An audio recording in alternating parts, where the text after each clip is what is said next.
America, my name is Osei-Frimpong, and you're watching the Black Athenians, and I'm coming to you live from my spot, quarantining like, the second little piggy, and we're going to talk about friends and enemies and the politics of friends and enemies, and actually why the friend-enemy distinction is the political distinction. It's not about profit. It's not about beauty versus ugly. That's the aesthetic distinction. And profit is the economic distinction. Politics is about friends and enemies because make no mistake, you are trying to destroy their way of life. And when you're trying to take over government, you're trying to destroy their way of life. And that's okay because their way of life is based on your oppression. And their way of life isn't really making them particularly happy, so they're just confused about why that's not the case. So yes, we're trying to destroy their way of life, and because their way of life is based on our oppression, and know that their way of life is sustaining our oppression. So it's okay. It's okay. Just know that you're trying to take your enemy down insofar as it's political, and you are going after their way of life because their way of life is hamstringing yours and is frustrating yours as a matter of right. So I'm going to make the moves. And I'm going to talk a lot about Carl Schmitt's book, The Concept of the Political, which is actually a lovely little book after I hit the opening. To the beach, y'all. Yeah. Sound good to me. Never change the ways for the world or the government. If I was the president, then I would state facts. You leave it up to me, I paint the White House black and it can feature in your front.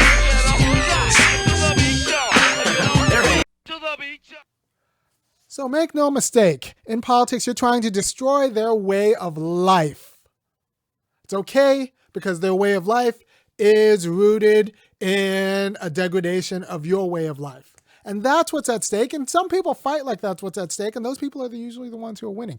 And honestly, the people who understand that the way of life is more important than life itself, they're the ones, so they're willing to actually sacrifice lives. And since politics is about, it's a plurality, lives that aren't their own even, for the sake of sustaining their way of life, those are the ones who usually rule the people who think that life itself is the most important thing. Because if you're in a contest between yourself who thinks that life is the most important thing and someone else who thinks that power is the most important thing, you'll end up losing to the person who thinks that power is the most important thing, and working for them. Right? They'll be the one dictating the terms of combat because you're just going to be grateful that they leave you alive, and they're going to demand and be willing to risk their life for the sake of your subordination. So there's that. So I'm always a little bit suspicious of radicals or leftists or who think that life is the most important thing, because life isn't the most important thing. The way of life is the most important thing. And if you aren't willing to risk life to sustain a way of life, you're going to end up a slave to the person who is willing to risk life to sustain a way of life. And I hope that's clear because it's actually important. And good. So we're going to go on to the concept of the political. In the concept of the political, it's a great little book by Carl Schmitt. I don't know if the second, it's less than 100 pages, but I think the second essay is probably, if you just want to like open the book and read and get the point, the second essay is probably the one you go to. And he just says that the political distinction is the friend and enemy distinction, because you have to understand, when you're dealing with people, especially free people who you can't control, they are basically dangerous. I'll say this again. Free people are basically dangerous. You need them to enable your kind of freedom, but they also can frustrate you in all sorts of manners, right? So here's how, when I explain this to my students, here's what I do. Think about your relation. If like an alien ship landed in the neighborhood park, if an alien ship just landed in the neighborhood park, do you want to be the first person to go talk to them? Probably not. Probably not. I'll say you're probably not, because you don't know if they're going to respect you as a colleague. You don't know if they're going to look at you as a god. You don't know if they're going to look at you as a cockroach. So you're probably going to send someone else to go check in and say, like, we come in peace. Right? We don't know if they're going to treat us like the white colonialists treated the Native American. We don't know anything. And so in their freedom and in that non-institutional relationship, they are basically dangerous. They could also be awesome. They could have the cure for cancer and all of that stuff. There have been many Twilight Zone episodes and science fiction tropes about this. About like we don't like they could be an enabling condition of our freedom, or they could be pretty much treat us like ants. Right? So other people, other free people, are kind of like those aliens insofar as we don't know if you're a friend or an enemy.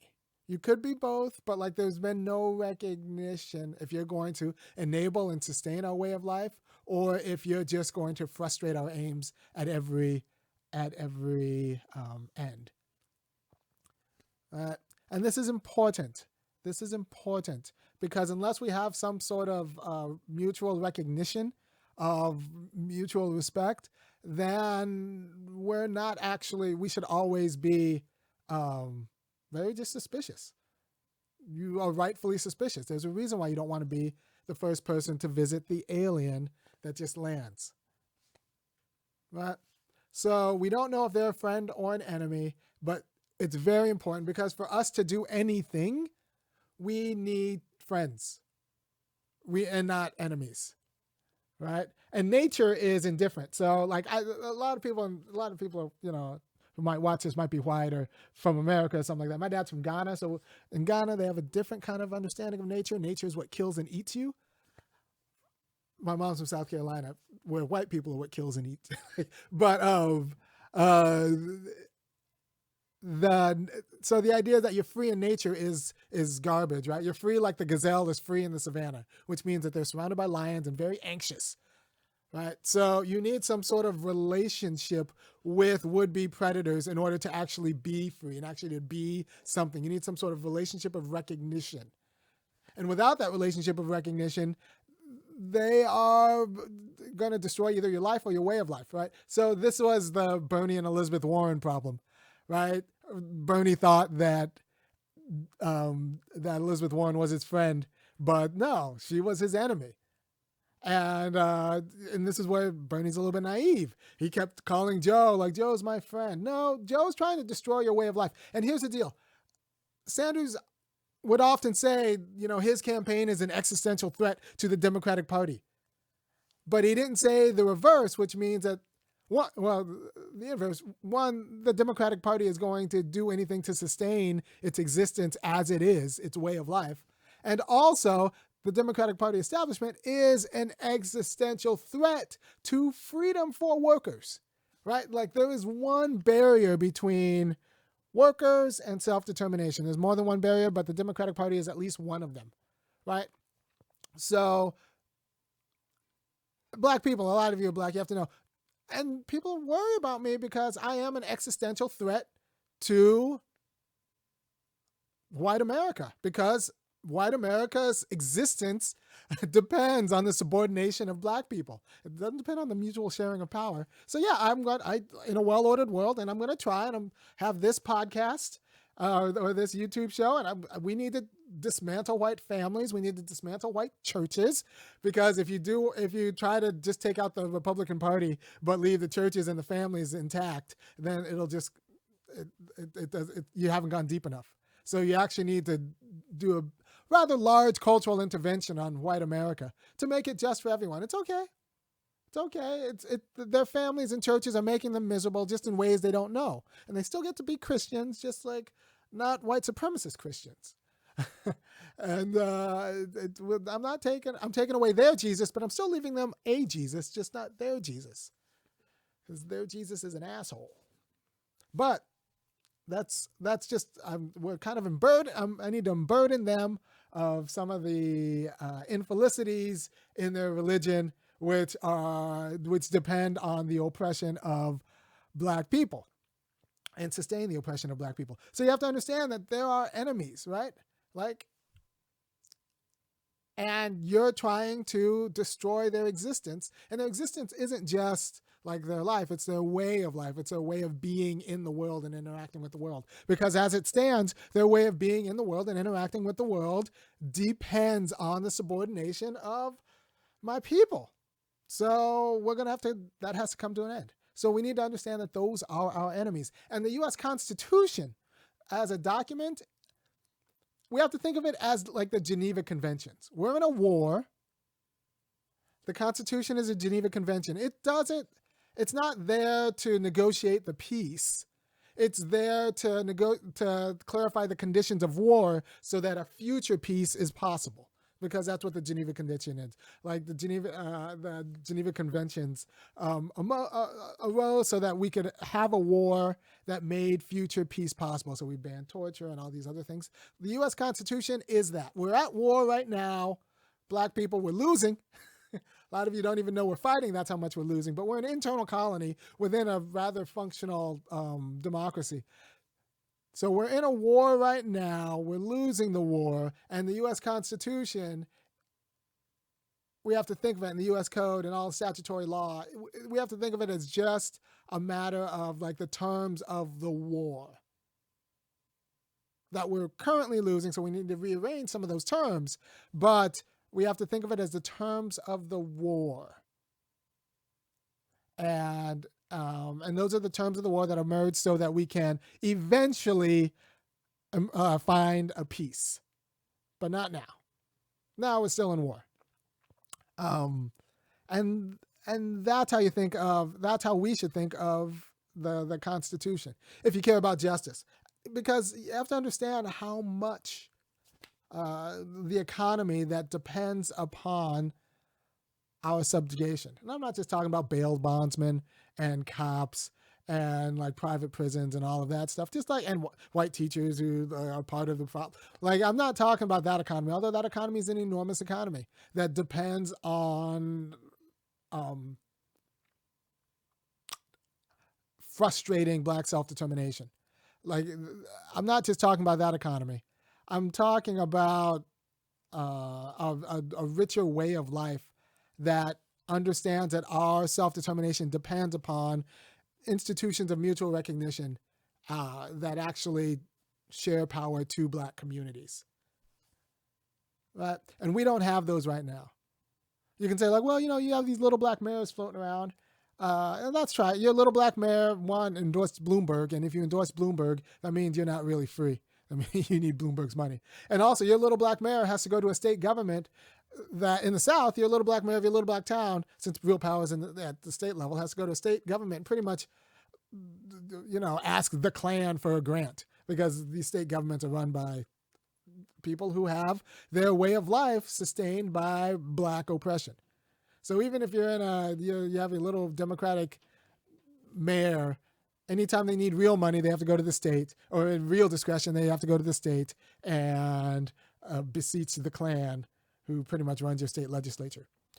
And so what that means is we have to understand what an enemy is. We're trying to destroy their way of life as they are trying to destroy or are trying to sustain our degradation as a way of life, and treat them as such.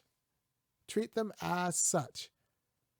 And you become a friend when you enable my self-determination and as a people. So that's what separates friendships. If you ever wonder, is this person my friend or my enemy?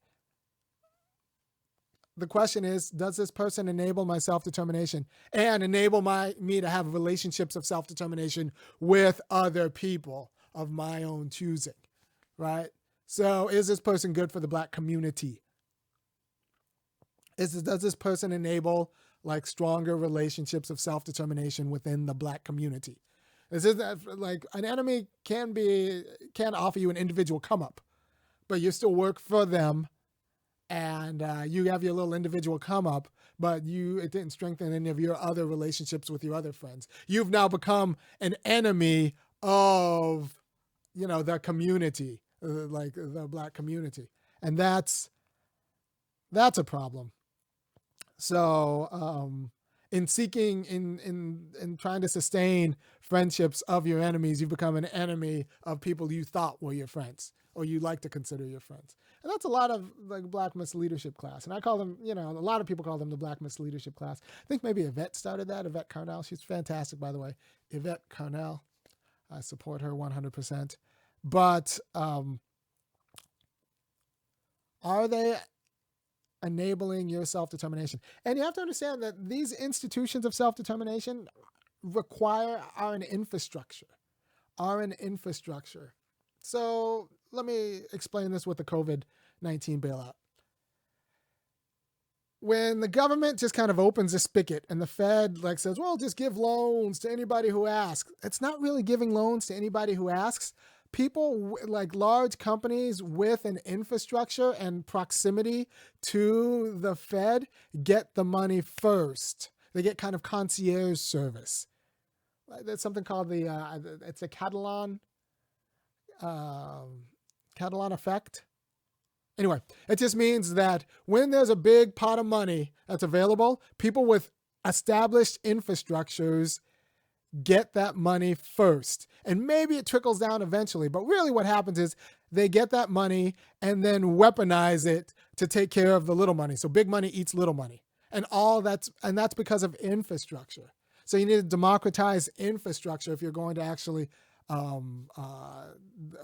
democratize, run a functional democracy that includes the working class people and Black people, right? So even if you have a general program where everyone has free access to apply, it's going to privilege those people who are already proximal and have an organizational infrastructure. This is with money, but this is also with things like, for example, I know in Chicago and the other schools, you have to apply to public schools and charter schools and all that stuff. Anytime there's an application or a means test, it's going to already privilege people who have infrastructures and infrastructures towards people with expertise. It's going to privilege the people who have a lawyer or a doctor in the family. Right. So we need to and in order to get around this, you need to build an infrastructure that reaches all the way down. And Black people, we don't even have an infrastructure that gives us clean water. But we know some people who do have an infrastructure that gives them clean water. And pretty much your access to public goods mirrors your access to unleaded water. If you have easy access to unleaded water, you probably have easy access to other public goods. And if you say this bailout was just it's supposed to help small businesses, it's supposed to help big businesses, it's supposed to help everybody. No, it helps the people who already have an infrastructure in place. By the time the information and the paperwork gets down to the little people, the big people have already had designs to have already gotten the money and now will use that loan money to buy up and push out the small people. The Catalan effect came from when money was based in gold and the gold mine came up. What would happen is the people who lived next to the gold mine and the big industries who are proximal to the gold mine would get the gold. Those elites would actually then, it would lead to inflation as they buy luxury goods. And then the inflation was generalized so that now poor people couldn't buy the goods because by the time the gold mine got to the everyday people and the workers, it was too late because the prices of everything had gone up. Right? So that's the Catalan effect. It just means that the people with the most robust institutions and who are proximal to the money or the good or the power get a disproportionate share of universal power. Right? So if someone says well, this is for everybody, the people who are already organized in institutions will get a disproportionate share and then weaponize, because power isn't neutral. They'll end up weaponizing that power against other people, right? So you have to understand that money, power, communications, information flows through institutions. There are a lot of good people who could use what I'm saying right now, but aren't going to get it because they don't have internet. They don't have YouTube. I don't have a communication weapon. I can't buy a Facebook ad, right? So, and if you want me to actually have a distribution network that's bigger, you should go to thefunkyacademic.com and sign up. Sign up for $5, $15, or $50 a month so I can give the quality of wisdom that you get right now to more people easier, because I'm providing a service here, and services cost, and I'd like to get a little bit extra, a little bit better equipment. So maybe there isn't a lag between my lips and your speakers, right? So for everything to work all the time, maybe I can have guests and all of that. I need you to subscribe and tell your friends to subscribe. And you know what? Maybe since you aren't meeting at church, you should just watch this with your family and then talk about this video, because it's important, right? So you have to understand enemies. Enemies are trying to destroy and frustrate your friendship networks and institutions, and or are casual about destroying and frustrating your friendship networks and institutions. And friends are those people who are enabling your self-determination, right? But since your friends are best when they are free themselves, they're also basically dangerous, right? So like I can be friends with a tiger, but the tiger is not free. So can I really be friends with the tiger? Because when the tiger gets hungry, the tiger can't say like, well, you know, I'm not going to eat you. Or I can be friends with an alcoholic, but like, can I really be friends? Or are we all just a prisoner to their addiction, right? So to be a friend, you need to be free. But the thing about free people is they are also infinitely able to frustrate your aims. So freedom also enables like a very dangerous sort of enemy, right?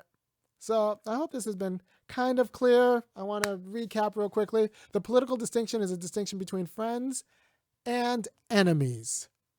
Friends enable your self-determination.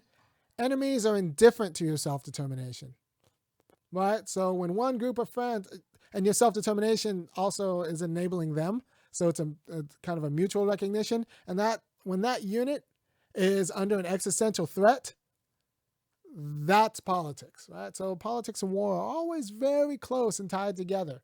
And right now, if you're doing good work in Black politics, you are an existential threat to a lot of people. You're an existential threat to a lot of people because their way of life depends on Black degradation, and that's America, and that's just America. But what else do you need to know? Understand that you're in an existential threat, and you're not just an existential threat to them. They are a standing existential threat to you, to your freedom.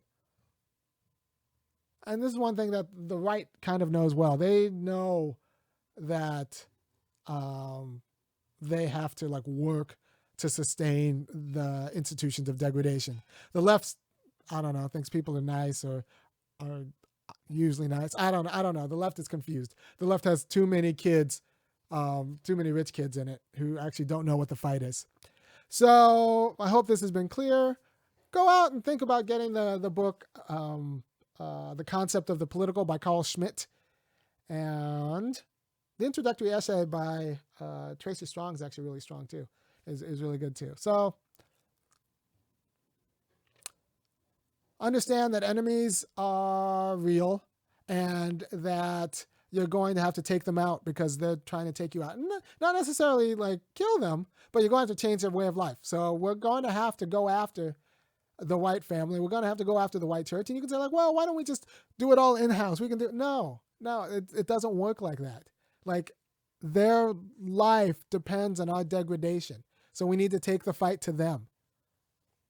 We need to give them a new Jesus and, gender roles and relationships and make them better parents.